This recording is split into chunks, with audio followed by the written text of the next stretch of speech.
Good evening, everyone, or morning, if depending on when you are listening to this or watching this. I am Thomas Chow, and this is the latest episode of the 365 Pro Wrestling Podcast. And I'm very happy today to have my special guest. I've known this guy for a very long time. He is one of the premier athletes, competitors in 365 Pro Wrestling. Ladies and gentlemen, who is he? He's Haviko. Haviko, welcome to the show. Thomas Chow, I'm so glad we get to be doing this together. We've crossed paths many times, obviously, at wrestling shows, toy conventions, and now we get to do a podcast together. I'm so excited. I know. I've been stoked. When I was told that we were going to have you on, I was like, oh, great. There's so much to discuss, so much to go over. I think we're going to start very much at the beginning. We're going to, wind it all the way back to the before times. But when did you decide that you wanted to be a pro wrestler? My actual decision was, it's something I've dreamed about and had thoughts of, and obviously in the back of my mind since being a kid. And during my adulthood, it was something that, I always planned to maybe just do it, just go off to try wrestling school and just say I did it, because wrestling is just something that's always consumed me and just something I've had such an admiration for. And then life just kind of worked out that a wrestling school opened up right here in my hometown, and I was checking out local wrestling shows and promotions, and there was a PWA show a town over in Courtney, and I just remember saying, do you want a poster? I probably have it somewhere in my room here that said, do you want to be a pro wrestler? And I'm like, yeah, I do. And there was a little phone number, and I didn't even really have any thoughts before then of like super committing, but right once I saw that, I took the number, and it was commitment after that, and there's obviously no looking back since.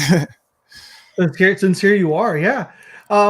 So I guess like you were pretty much like hooked. Like you took the you ripped off the little pamphlet there. You had your first. Was it like I don't want to say love at first sight, but like after the first training session, where you're like, yeah, no, I'm hooked. I'm not. There's no denying it. This is what I want to do. Well, my goal, I wouldn't.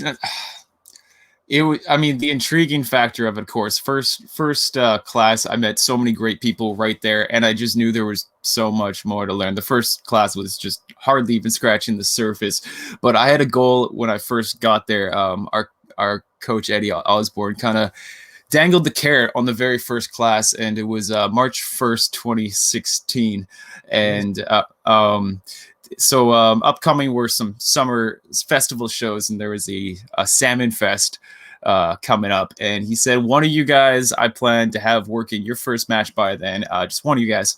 And that gave me the little motivation and the shot. And my goal at that time was, I'm gonna make sure I have a match out of this. Like, if I get to have one match as a pro wrestler, like, I've lived my dream. And as I said, I'm still here. No, that is true.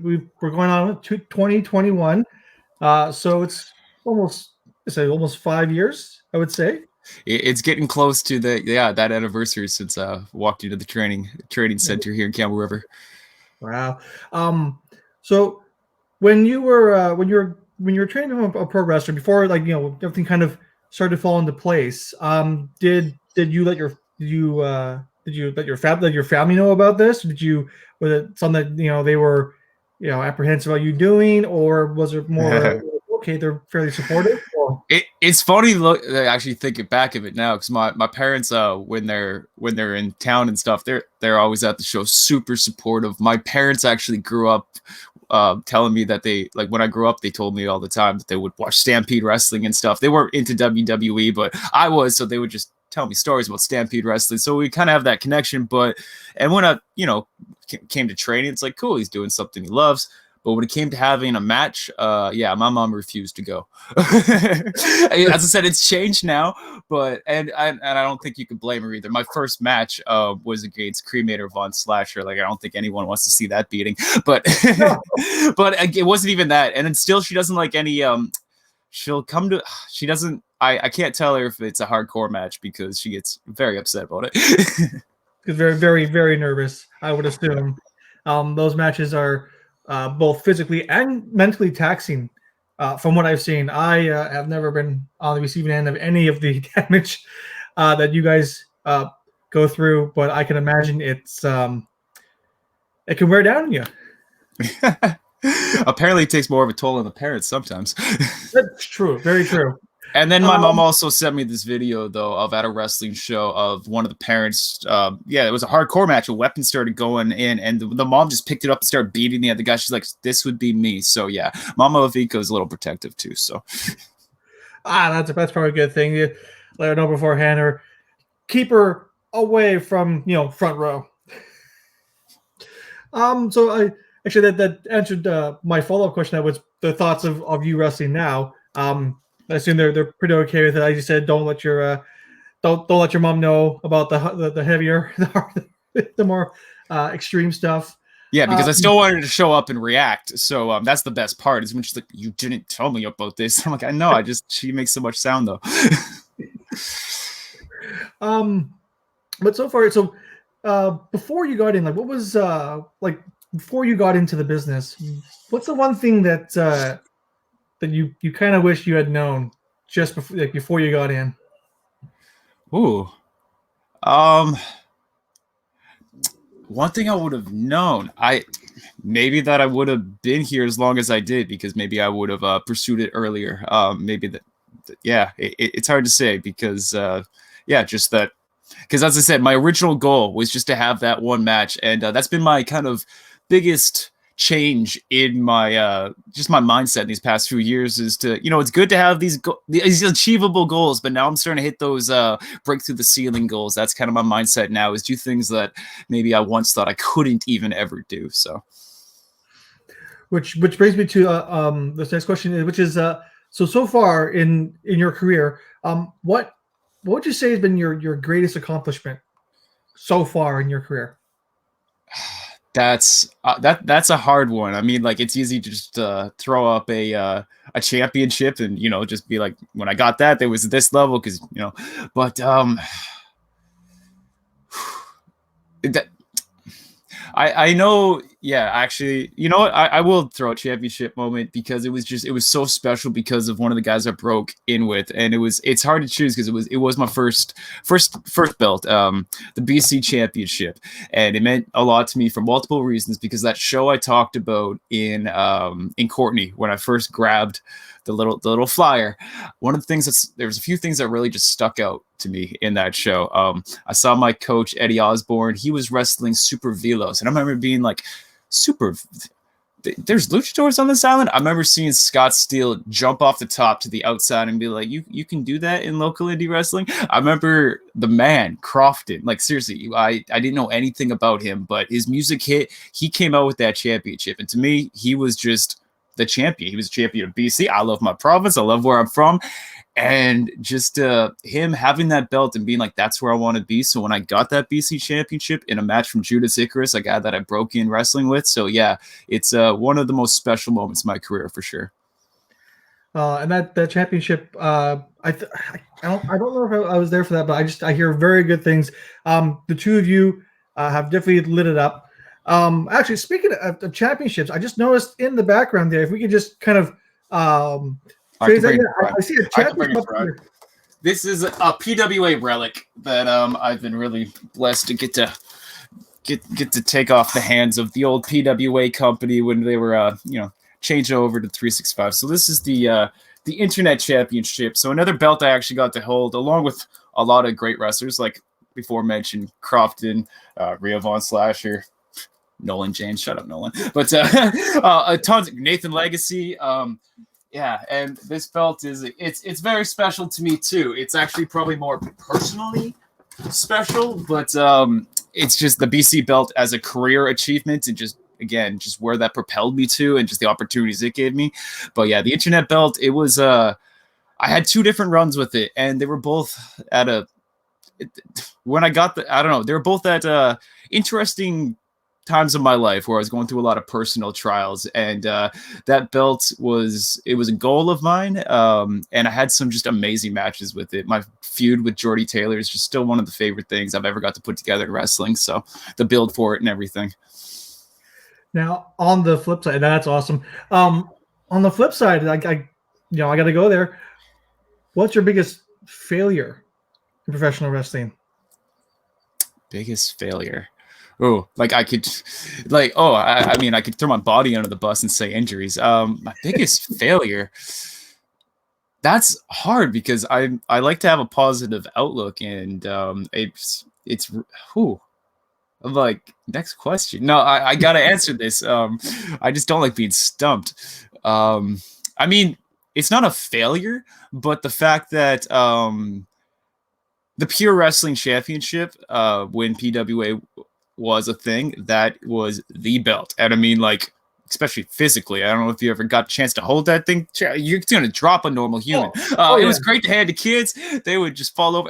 That thing had so much legacy to it and just prestige. And it was protected because it was protected by great wrestlers who had great runs with it. It was not a belt that was it transferred hands many times. So that's why I'm like, it's not a failure that Haviko didn't get to hold that, but I'm telling you, if that belt was still around, that would be the number one prize in my brain. So I mean, like, that's just something that's out of my grasp now, but everyone who's held it, I have so much respect for. So I guess that's my answer.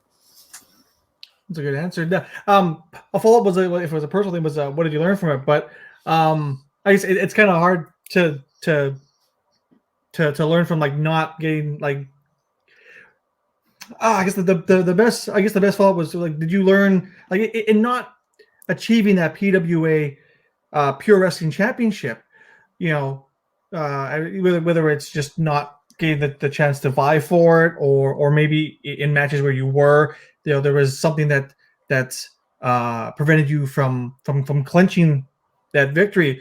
So what did you this match, this is perfect. I don't know if you're seeing this as well. Oh, I do. Sorry, let me finish. You finish your question there. Oh, I was just saying, was there, like, what did you, like, was there something that maybe that you kind of learned from, just, okay, like, is there something like that maybe from this that you've learned that's helped you kind of go forward? Exactly, and this match, just knowing what my mindset is the perfect example. So that's why I'm glad this came up. This was one of my. I had a couple shots at the Pure Wrestling Championship, and recently on the 365 Twitch channel, we were going back through, like, some of my top 5 favorite matches, and this match just really hit me as something I was so proud of, because, as I said, Judas Icarus and we had some great matches, and this was, like, probably peak of our feud in PWA, and I was so close so many times in this match, and I don't think I thought about that before the match. My problem for the first few years of my career is I was just happy to be there. And that's where my mindset has just shifted lately, when I was kind of talking about goals and now breaking through ceilings. No offense to pro wrestling, but I'm no longer just happy to be here. I am here. So, and this is like that mindset and that realization. I'm not going anywhere. So it's the next step. It's now getting those championships to make people realize, if I can do anything I want to do with my life and my career, so that can they. Because I mean, you've announced it before, I'm the underdog when it comes to Vancouver Island, and I probably will be for a long time. It's just it is what it is. But I'm ready to break that that mindset within myself, that I'm just the underdog, and just that perception to everybody else. I want to be seen as just one of the top competitors that Vancouver Island has ever put out. And you know what? I think we're gonna see more of that in the coming months and the coming years. And as you come up with there, what is some advice you would give to aspiring wrestlers who who may see you in the ring and they're like, you know what, I want to be just like Haviko. I want to be just like this guy here. Monkey flip cities. What advice would you give to aspiring professional wrestlers these days? Go do it. Don't wait. Like, as I said, sometimes I don't live with regrets. It's just not a healthy mindset. But I can't help it. I broke in, as I said, with people like Judas Icarus, who are a lot younger than me, and I can't help but think, like, where I would be if I started in my young 20s rather than my late 20s and things like that. So if you're just waiting, especially the number one thing I hear is, like, I just need to do this. I just need to do this first, get in certain shit. You don't know what you need to become a pro wrestler until you get in there. There is nobody, I think, first class is going to break everyone down, and any expectation you had of training and yourself. You don't know what you have until you really get pushed. So, and you don't know what you need to do until you go to class. So find yourself a good trainer. I know there's so much fun videos you can watch online, but this is not a self-taught sport. This is something you need to be passed down. There's so much respect. There's so much tradition. There's so much just so much fundamentals that need to be taught in class. So just go find class, learn, and you will get there. Apply yourself, and you can do what you want. And speaking of training and class, you are a trainer at the Pro Wrestling Academy in Camel River. Trainer is a heavy word. I like to consider myself a Eddie Osborne translator, as again somebody who broke him being my head trainer when I broke into wrestling, just being around his system, knowing how he works and everything, and just getting the chance to work with young wrestlers who are in the exact same spot that I was, who like, maybe I'll have a match one day. Like he's been around a lot, obviously a lot longer than me, since 2001, been wrestling and training shortly thereafter. Where me, I'm a lot more fresh, and I remember exactly what it was like to be in that spot. So it's just like, I feel I really get to help bridge the gap of maybe some things. And as I said, be a translator at times because words are hard. That is very true. And like, as it says, like you're being a trainer and helping and being the Eddie Osborne translator, if you will. What stands out most now from how you were trained, right, all those years to the crop of young wrestlers coming through now that you're helping to build that foundation, to build that base, and to get them prepped for their eventual wrestling career? I mean, one thing that hasn't changed is, as I said, fundamentals. The class is the exact same class. I mean, the location is changed over the past few years because it moved out to Victoria. They have a slightly different boxing ring, but I mean, everything. The greatest thing about the class is so many programs in all of life is they're trying to produce students and move you on to the next one. That's not what the PWA Academy was ever about. It was working with people not only at their pace, but there was no rushing things, because that's not what it's about. It's about getting things right, because one of the biggest mantras that was preached and always stuck with me, and it's good for everyone, is it's practice does not make perfect. Perfect practice makes perfect. If you're just going to go through the motions of things and not mentally be there, not physically be there, you're wasting your time and everybody else's time. So it's something to take serious. It's something to take with pride, and something, as I said, you apply yourself to, and you'll succeed. And that's why there's not a lot of difference, in the sense that everyone who has had that mindset is succeeded and is starting to become living their, they're living their dream. They're getting those matches. Everyone who thought they would just show up and didn't have to, I don't want to say, didn't have to apply themselves, they're not around anymore. Simplest way put. Yeah, you don't have to name anyone. We're not here to I forget them. Sometimes I see class photos and I'm like, I have to message people. I'm like, who was that? Is this a photo bomb? Like, or what happened to such and such? Or, I mean, I see some of them too. Like I mean, I've seen a lot of young guys now come through the business, seeing as how the island has boomed, like since before PW, when PW was running VIPW and all that. This new crop, you included, because I mean, you're like, you've been through a lot of mat wars, but you're still won't say like fairly newer to the business. There's a great bunch of guys, and I'm seeing a lot of you guys from the academy and how you all work, and the effort, the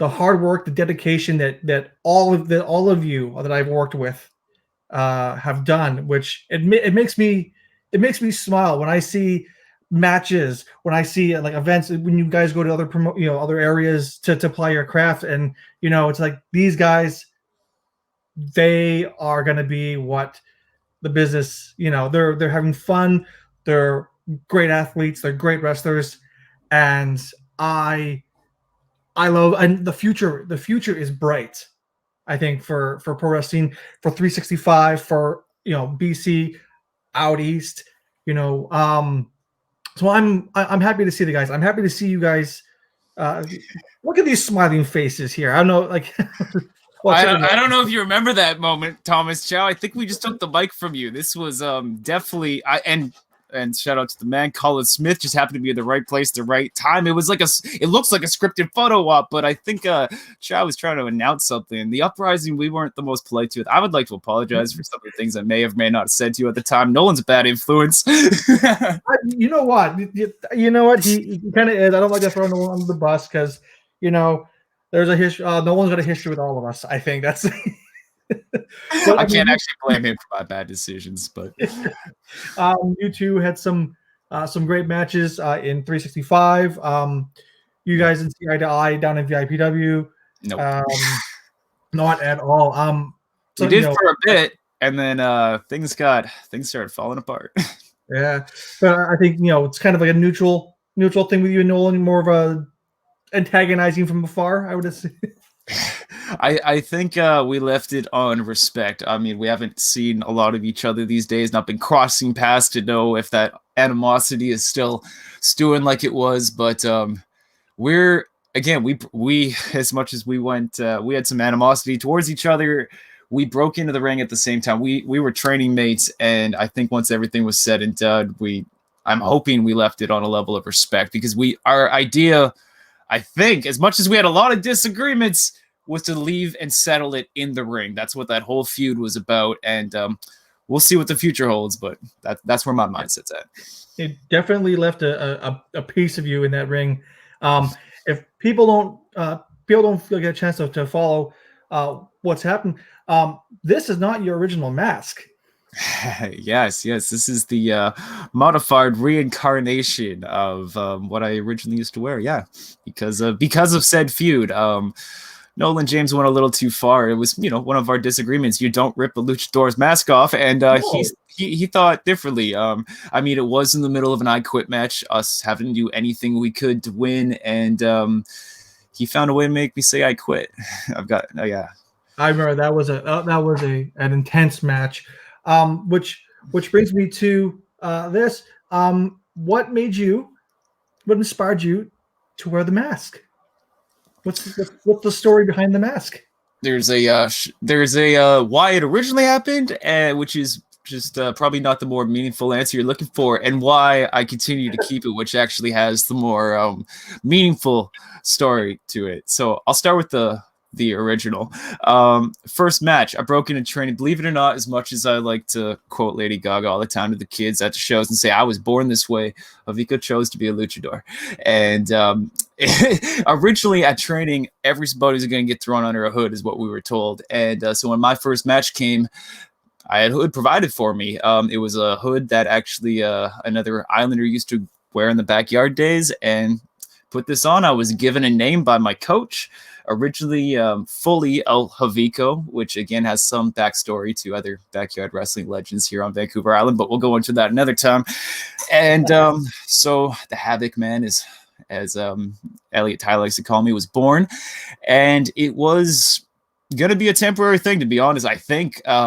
And it just became really who I was. And also, like, with the slogan, I was at a place in my life just breaking into wrestling where I was rediscovering myself. And Haviko just, really showed me a side of me in my personal life of who I actually was. And I ran with it because, as I said, I'm like, I always luchador is also a choice because I'm a huge fan of lucha libre, and also just personally, I've got some Mexican roots as my sister. She's been living down in Mexico for half of her life now. She has an adopted Mexican son. So my little nephew, he's so full blooded. So when people are like, hey, you're not a Mexican luchador, believe it or not. So yeah, it's just it's about family to me, and I really do respect the culture, everything about lucha libre. I don't like to. Yeah, definitely parade around like just wearing a mask. It's something I truly have a lot of respect for. And could we see Haviko without the mask in the future, or is it something that's pretty much well ingrained in the makeup of Haviko? Well, as I said, Haviko is something that really just came out and is now just established and is not going anywhere. But at the same time, there's just these. I think we all have different characters and voices and personalities in our head and brain. The one thing about this mask too is it silences all those for me. It just allows me to be in the ring, have fun, be a Vico. There's alter egos in there that try to come to the surface at times, and I may or may not have appeared in the ring before without a hood, but it's not my plan for the future. There you have it. Now, I wasn't asked what makes Haviko different from everyone else in 365, but I think you kind of answered the question. So we're going to turn to stuff a little bit more in the present, a little bit in the past there. So you wrestled the very first match in 365 Pro Wrestling, taking on I thought we were going my first match in PWA because, as I said, that was a beating. oh yeah, no, 365.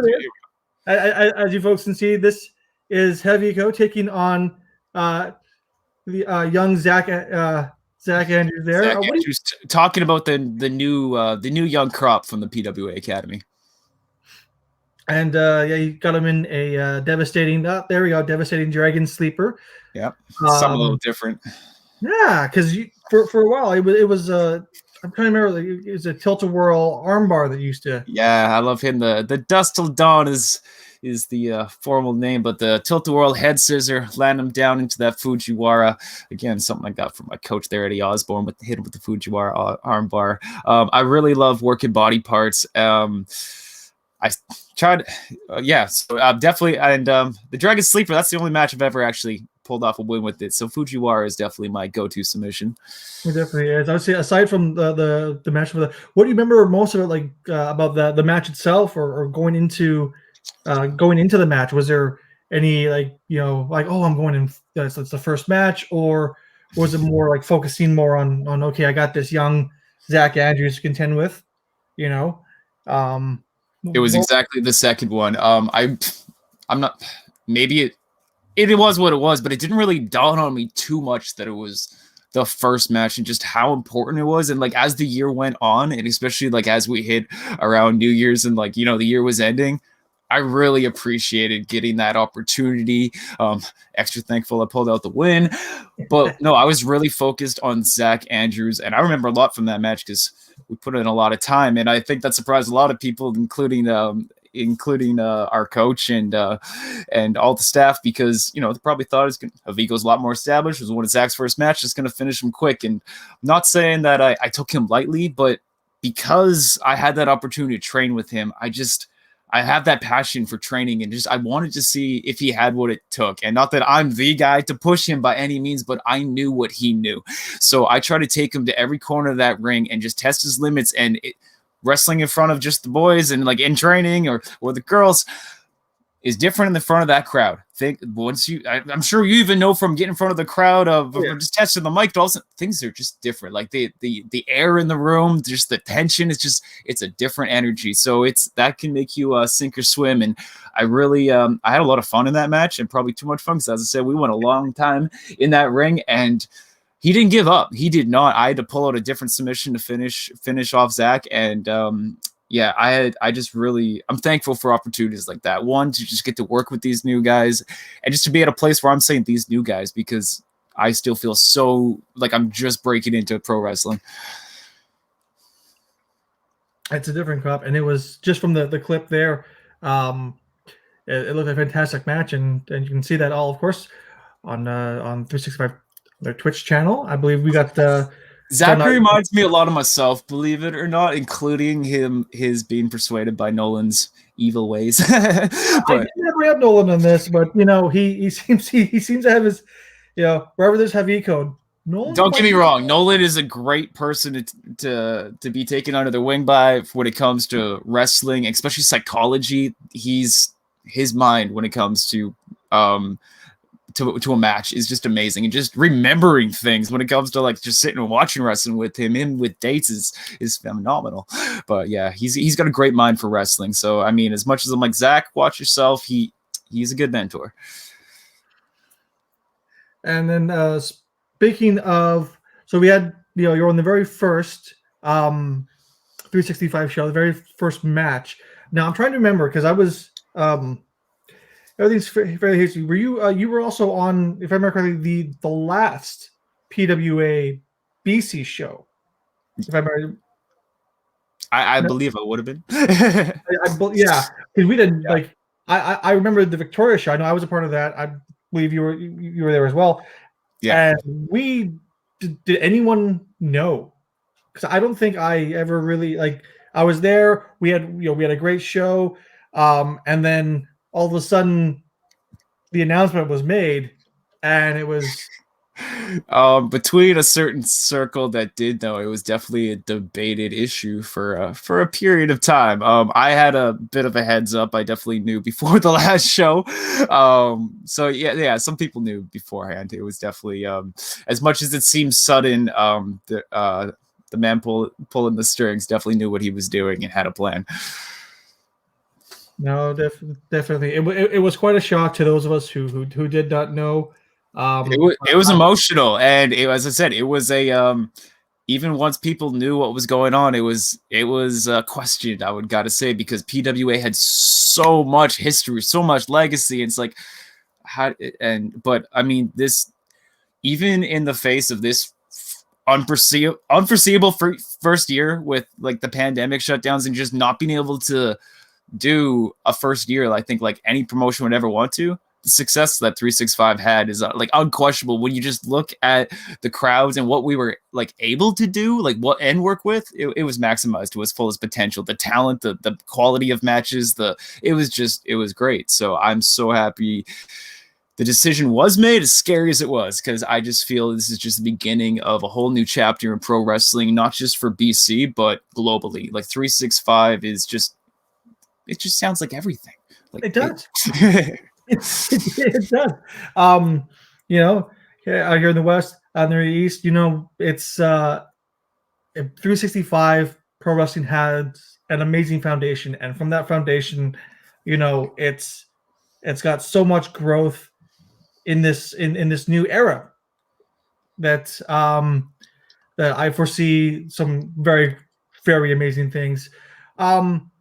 But speaking of like just before COVID kind of hindered some shows and whatnot, and as everything was starting to build up, and um, you and your trainer, your mentor, Mr. Eddie Osborne, I believe, Oh, I remember this here.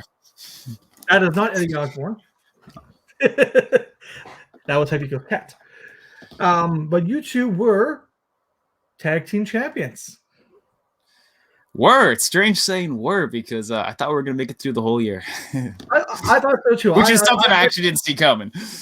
Yeah. I actually had to go back and make sure because you guys, the incumbent tag team champions, were you held that for quite a bit of time that I almost forgot that when the switch took place, and it was kind of like, oh, okay. So because you two were at the forefront of the tag team of the tag team division, building it up to place of prominence. So I have to ask, what was it like teaming with Eddie Osborne? Too much fun. As I said, we didn't actually see it coming. The show where we won the tag team championships the first time, the whole card got changed because of weather difficulties. As far as I remember, right, a ferry had to get canceled. A lot of the mainland talent couldn't come over, so to give the fans something great, like we had the tag team championship belts, and they were just going to be a tournament done at a later time, as far as I know and remember and understand. And so yeah, the idea was management wanted to give something a little extra special to the crowd that night, so we did the tournament that night. So Eddie and I were thrown together as a tag team. We had tagged before, both like, Campbell River, hometown heroes. Well, as far as we're concerned. And yeah, so it was a perfect fit, and we have so much fun. And it's a great in the ring. And for me, it's just continued chance to keep learning from a man with so much experience. Now, the burning question from that is, um, will we see the two of you together in the future vying for those tag team championships, or would you be more singles bound, more concentrating on those some of those singles goals that maybe you haven't achieved yet? I really hope so. It's strange. Maybe it's something we assumed he would tag again. We haven't actually formally talked about, because we also both do still have our singles goals. As much as we held those tag team championships throughout the majority of 2020, we both, I think, just had just as many, if not more, singles matches, and both kind of had our own things going on at the same time. And I kind of like that balance. But at the same time, if I got the chance to focus on regaining those tag team titles with Eddie Osborne, or honestly whoever, because tag team no offense, Eddie, but tag team wrestling, I'm just saying, if you're not willing, someone else, I'll take anyone right now, because tag team wrestling, I love it. I feel like I was just starting to learn. It's a different dance than singles wrestling. You gotta rely on your teammate a lot more. You have to take out not just one but two opponents. You always have to be thinking. But I love that high paced environment. So I definitely want to get back and stay focused on the tag team division. And we look forward to seeing that in the future. So I guess now looking back into into Haviko, the person there, your three most influential wrestling personalities. I knew this one was coming, so I have I brought something for you to answer this question. We have visual aids. Yes, we have visual aids.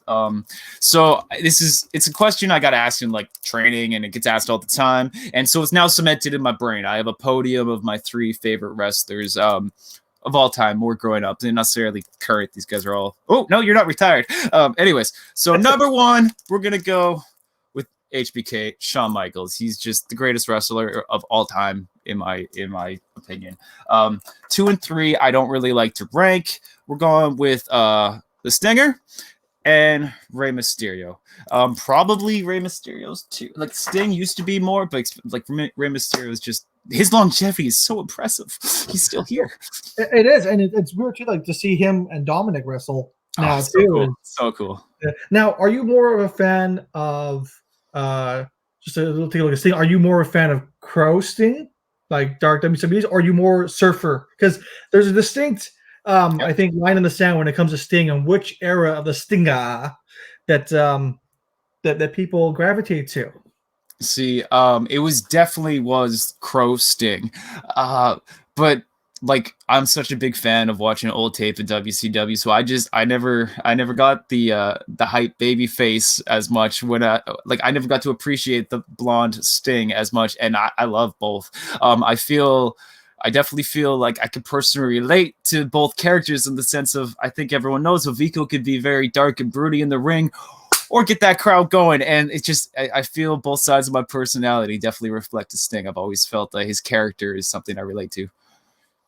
Now, the reason I have to create an addendum for this, just because when I had Rhea Von Slasher on the show last time, her three influences were not the same as her answer to this question, which is, if you could have a dinner with three other professional wrestlers, past or present, table for three style, who would they be and why? Do they need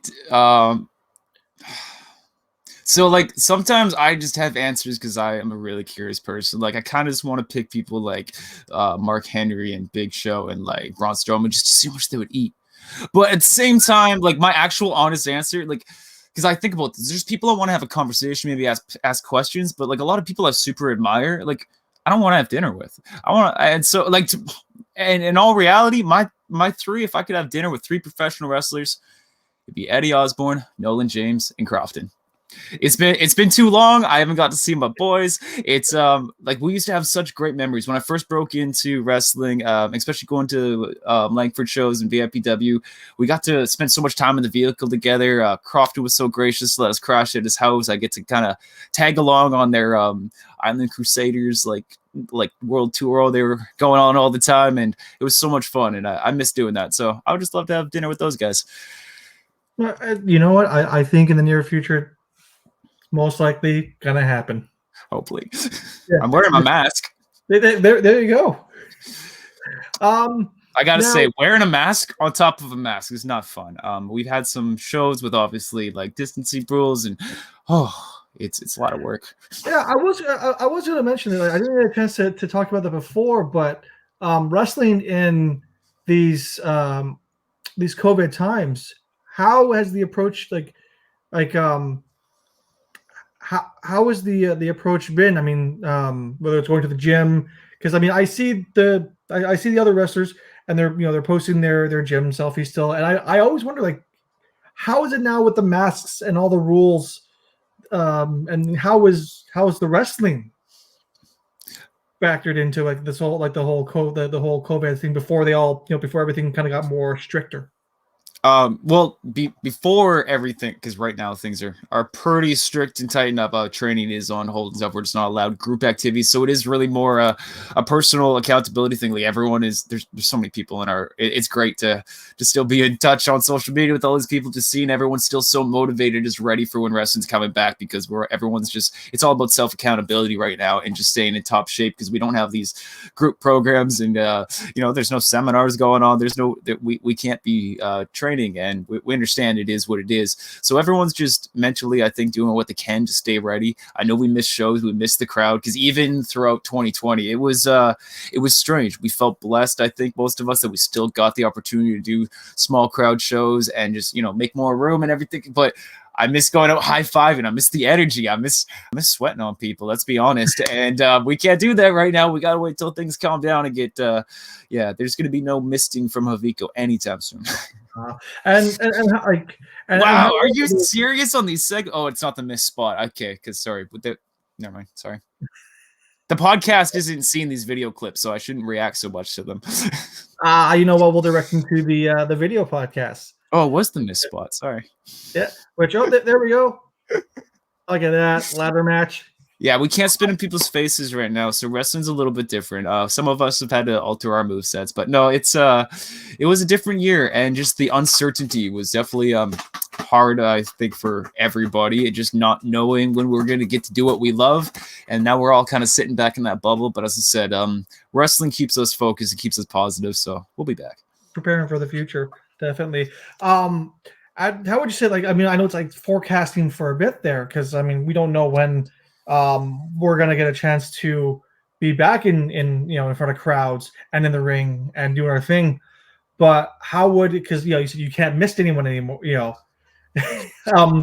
that be something that would still be in the repertoire, like knowing what we know now about the whole COVID stuff? Would that be something that would still be in the arsenal of Haviko, or would that be something to take out just to kind of be less, I guess, awkward? I know that. Well, I like to always try to be mindful to not miss the fans, anyways. And to be honest, some promoters are probably like, "You're not gonna miss in my ring, anyways." And not that that's only a special occasion thing, but there's not a lot that's changed. As I said, the thing I miss most is high five from the fans, and I completely respect the space and everything.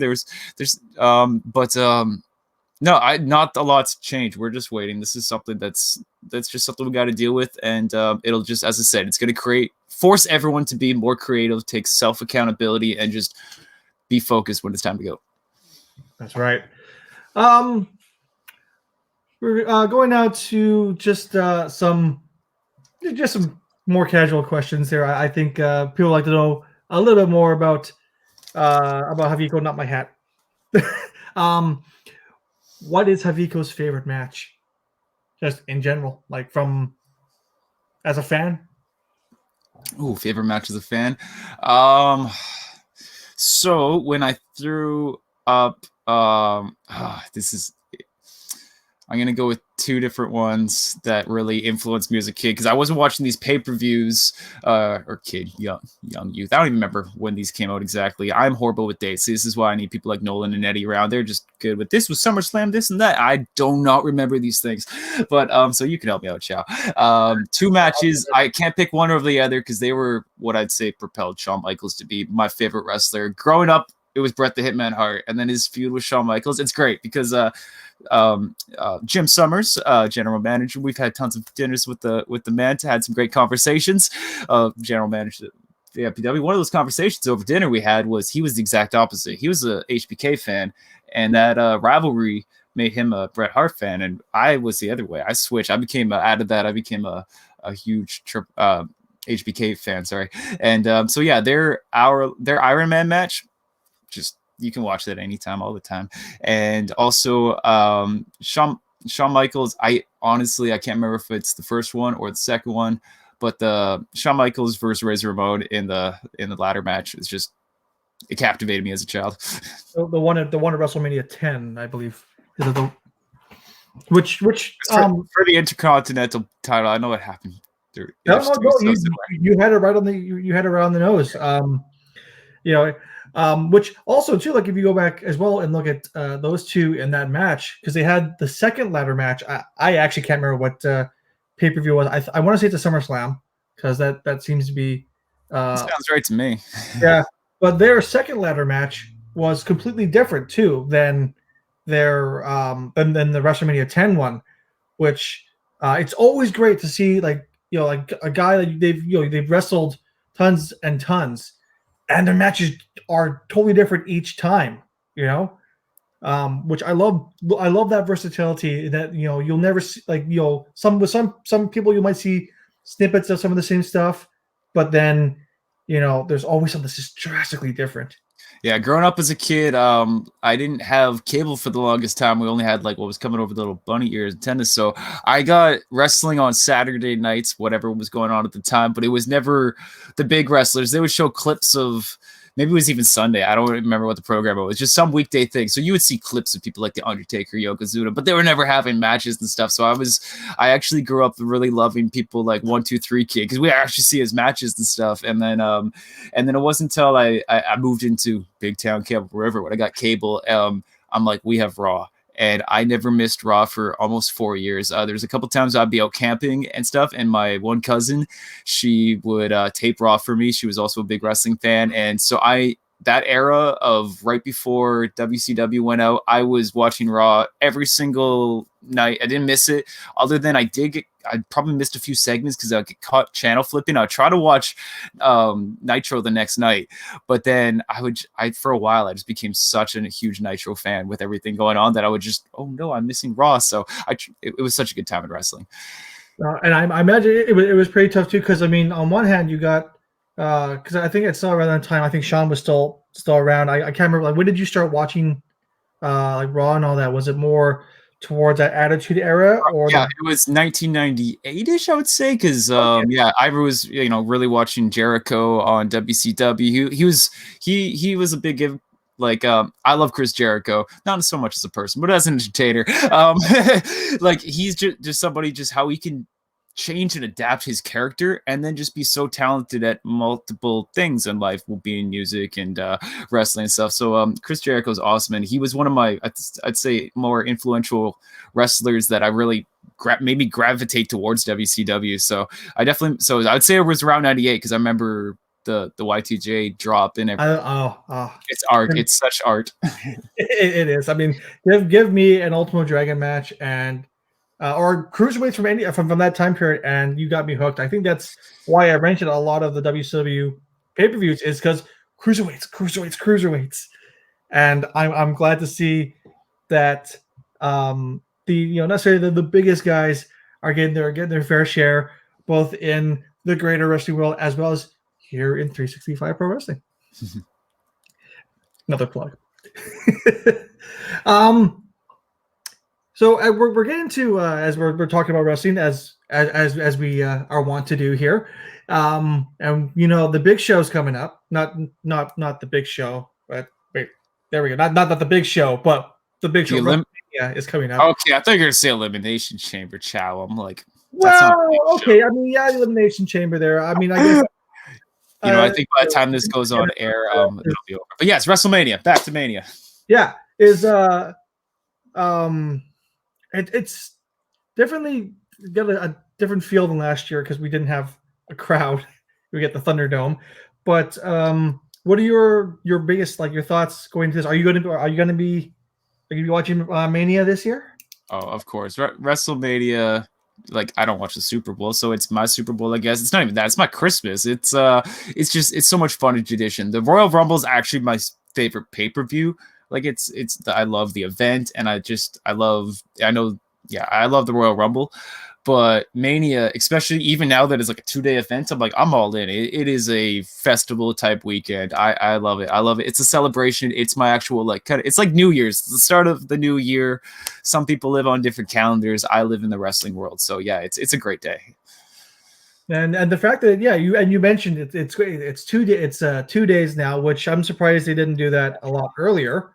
Good, because sometimes we have to take naps, so this 2 days is great. Like it's getting long. I know. Was it? I think the year before it was like 7 hours or something like that.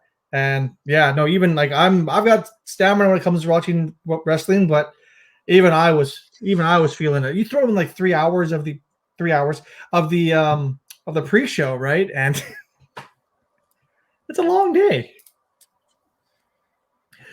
But I mean, actually, you brought up music and all that. If I took a look at your phone right now, pop up your Spotify or Apple Music, depending on which you use, what would be the first three songs that I'd find on Haviko's playlist? Okay, so I'm gonna like as much as I could be giving all these people plugs. I'm gonna skip all the independent hip hop I listen to because that's really I love just like wrestling. I love people following their passion. I love listening to a lot of independent music. But just since we're doing this podcast, people want some more familiar answers. My go-to like mainstream albums that you would find on my phone. Like I could probably if I pulled it out, you would see this is true. But just believe me, please. Is it's kind of diverse because it's going to go from of Monsters and Men to Jay-Z and then I was checking out ICP's new Yum Yum album, so yeah, it's quite diverse, more on the rap hip hop side, but I also love my soulful sad pop music too, And not as much as Eddie Osborne, I tell you. And I'm quite sure we'll get to that at some point.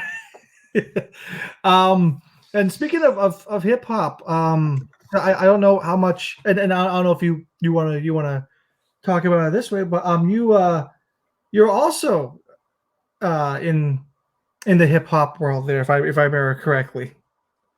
I mean, as definitely into art. I've always definitely been a writer, and I'm around the local hip hop scene. You'll always find me at shows. I may look a little different there, but no, there's a lot of good music going on in this scene, and not even just hip hop. Like even one of our other new tradies, he's in this like I'm probably gonna classify the style of music wrong. I'll just say an amazing band.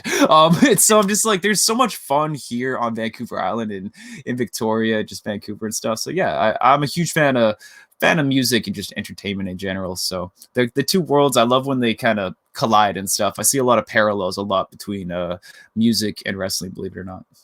Yeah, and speaking of, like because you said you've been like to a lot of shows like hip hop, pro wrestling, music in general. How do you find like the energy? We once went to this hip hop show, and Eli Surge was the PWA Pure Violence champion at the time, and he had a belt he was so happy, and I don't think he was drinking that night. We were, but after the show, he was just full on confidence. We were at this hip hop show over in Courtney at this Nice Remember stage, and he gets on there, starts declaring that he is the Pure Violence champion 24/7. And what's that mean? He just tells this whole rowdy bar that you could just beat him up and take his championship belt. I'm like, what are you doing? Next thing you know, the host of the night maybe bopped him with the mic and took his belt. So yeah, but Eli, man, I love that guy. I got to tag with him a few times this past year too. He's on a different path, I got to tell you. He thinks there's tinfoil inside my mask, and I'm just letting him think there is because he can't see the difference. He's lost his mind. No, and I think maybe some trauma in losing that championship to that host may have played into it. I mean, I think it was more the disbanding of the uprising, and then he kind of had a bit of a feud trust issue with Judas Icarus, and that kind of broke his heart, and now he's just unstable. Yeah, we hear hope for the very best. All the best, Eli. I'll see you again soon, my friend. Just because you see light up there doesn't mean there's things coming for you. But it doesn't mean there's not. So I just really can't rule out his way of thinking. Like, you got to stay open-minded in this time and age. Okay, true. Very much a devil's advocate. Um, man, we went out on a tangent there, which is great. Eli Surge is a tangent. So next question. Oh man, that's a shirt. His shirts are amazing. This wasn't even supposed to plug him so much, but seriously, his shirts on, I think, Pro Wrestling Tees, they're so good. Man. I'm gonna go broke being his tag partner. Oh man. So, I mean, great. You know, Eli, if you can hear this, you know where we are. The checks are easy to write. You know. Oh, these clips are amazing. I hope you guys also, who are checking out the audio podcast, also go check it out on YouTube. I'm assuming this is gonna be on 365 YouTube, because why else are we on video? Why else did I get dressed up? Why did I get all dressed up for you guys? Because you love us. Getting back to the wacky world of wrestling. Coming up in 2021, should things settle and we get things back on track, what are some of Haviko's goals in the world of professional wrestling? Well, I've learned not just to settle my expectations, as I said, on just having one match. I am kind of feeling that desperate, like, hey, one match this year. But no, I'm going to stay focused, stay motivated, stay optimistic. There's a couple champion. There's a belt I've held, which is the tag team championships, and I want those back. Just in the sense that, I don't know. It's the old adage, you don't know what you got till it's gone. Like, it was just, as I said, tag team division is just, I'm just starting to scratch the surface of what I feel I can do there. So I want those belts back. There you are. And one of my favorite questions I like to ask people is, because we're all, I got a better answer. Can I scratch my answer? Because I have had too many answers about belts. That's really not what this is about. I really like accomplishing things that I have not accomplished. And one of the things when I talked about my feud with Jordie Taylor is I literally picked a fight with him for Fights to Remember, because I had never beaten him. And I was holding the Internet Championship at the time. I ran my mouth. I said, Jordie, I think I can beat you this time. And you know what happened, Chow? You know what happened? No, I lost, actually. Oh. But my point is, I got back up onto my feet, and I learned from that match so much. I studied my opponent thoroughly after that, and we had another match. And you know what? Haviko can now say he has beat Jordie Taylor. Actually, my last match of the year was against Jordie Taylor, and some would say I pull off the upset again, because he was the 365 grand champion for the majority of the year. Like, the man, the opportunities that he was just bubbling on, and getting to pull off a win is definitely a huge career history highlight for me. So yeah, so what I'm getting at, though, is Jordie Taylor's a man that I was like, I've never been able to beat. I set a goal that I could. There's another man on the island I've never been able to beat, and it's not even come close. Like, every match has been a beating, and I want to change that, because I have the ability to adapt. And I know this sounds probably far-fetched, and it's just throwing me back in the underdog bush, but my goal in 2021 or 2022, I don't care how many years it takes, is to finally get a pinfall victory over my very first opponent. And I need this match is Cremator Von Slasher, because one of the smallest wrestlers on the island versus one of the biggest legends on the island. It's something I don't have. I have titles on my record book, but I have a streak going against the Cremator, and right now it's 0 for Haviko. Well, we hope. You know what? I think in the future, I think we could definitely see something like that. I'm already regretting saying this out loud, because who wants to wrestle the Cremator? It's scary. I'm like, got a trembling even thinking about it, but I love putting myself in, I need to challenge myself. If I don't put myself against the best, why am I here? I think maybe the phrase is, who wants to necessarily, not be able to necessarily want to fight the Cremator, but to wrestle the Cremator is a different set of rules. Yeah, I've got a lot of respect for him and his history and his legacy here on the island. So, and that's normally the result of most of our matches. Choke slam. Oh, yeah. No, I've been face to face with the cremator on very many occasions, whether it's interviewing or an unfortunate battle royal incident, Island Rumble incident. Just don't make them mad. Oh no! I've seen cremator mad, and it is not pretty. The mayhem and carnage that he's left. Not and then don't let that intimidate you, because it just it'll be fuel to rise above. We'll see it. You know what? 365 Pro Wrestling, make it happen. Haviko, cremator, sometime in the future. I'm sorry. Thank you. I'm glad you enjoy funerals. Oh, they tell me funerals are supposed to be a happy occasion. I don't know why. But before we got on the cremator thing there, I was gonna ask, as I like to ask everyone who has I've interviewed, wrestling guilty pleasures. What is something, a wrestler, a match, a gimmick, what have you, that on paper or in execution maybe wasn't the best or was downright awful, that you can't help but love? Well, I have a go-to answer right now of like it's not even a guilty pleasure. Like I'm so into Stardom right now, so there's like this clown and she's just like death, and I don't understand it at all, and I just love it. Shoot, but something that's not great but I love. Oh, there's probably too many things. You know what? I thought this was apparently a really hated match, but the finger poke of doom I find amazing. Finger poke of doom. That just came out. I didn't even think that was gonna be my answer, but yep, that's definitely a guilty pleasure because that's something a lot of people find is hilarious, but I loved it. So many people get so upset about that. It's better than the leg drop. Let's be real. Like if you're gonna. If Hulk Hogan's gonna pin me, I want to dive. I want to go down from that finger poke than a leg drop. True. I'd rather be the same too. I think I'd rather take the Hogan the finger poke than the leg drop. That is very moving that world. I'm moving that move up in the world. Yep, there we go. Yes, I mean it'd be an honor to take either or. Honestly enough, the poke or the leg drop. The poke then the leg drop. Oh, I want to. Yeah. I can't backflip, but I'm sure if Hulk Hogan poked me, I would learn how. That Rikishi inside out thing.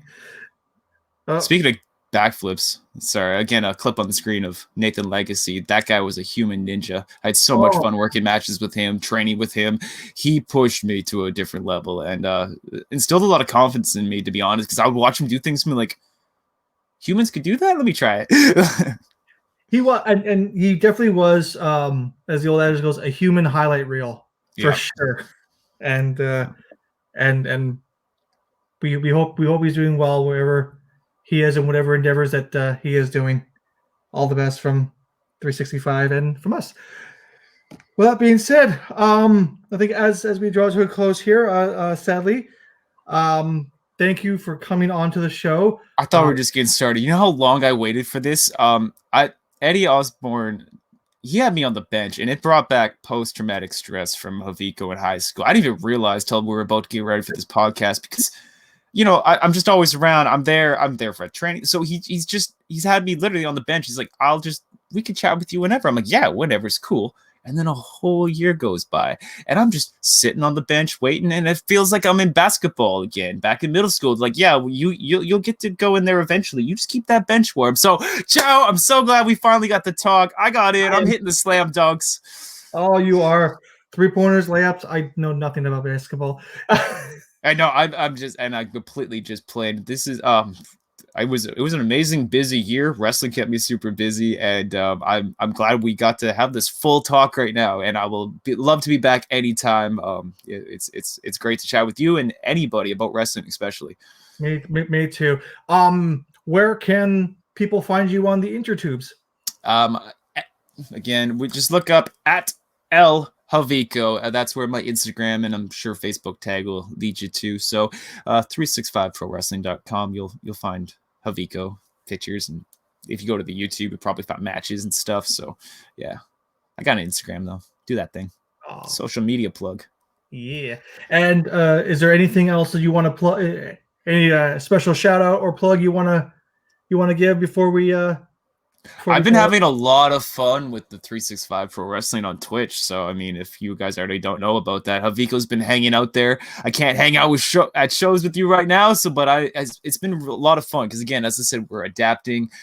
We have this, online streaming content, but one of the funnest things about it is just being in there in the chat room and interacting with the fans. And whether we're watching old matches or just talk about new upcoming events, it's so much fun. I love the community we got with 365 and just, yeah. Awesome. There you have it. Thank you very much, Haviko, for coming on the show. Chow, it was a pleasure. I'm so glad the man behind the mic got to be the man on the mic today. It's great. I love it. Thank you very much. And we will see everyone next time on the 365 Pro Wrestling Podcast. Who am I? Haviko.